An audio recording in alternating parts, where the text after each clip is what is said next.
বাংলা তো বলেগা, কিন্তু আমার অডিয়েন্স সবাই হিন্দি ভিডিও চায়গা। তো ये हमारा পুষা খেতে আমি এখানে কাম করতে হয়। তবে আজকে আপনাদের একটা জিনিস দেখাইতা হ্যাঁ, এই যে দেখতা হ্যাঁ,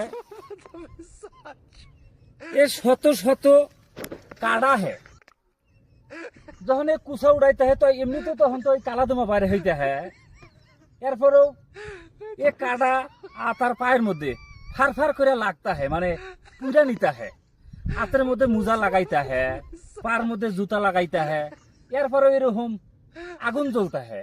मामू की कहता है हिंदी मिंदी नहीं बुझता है, बांग्ला बोलता है ভালো होता है। বাংলা তো বলেগা, কিন্তু আমার অডিয়েন্স সবাই হিন্দি ভিডিও চায়গা। তো আমি এখন কি করেগা, বসে বসে কুচা উড়াएगा।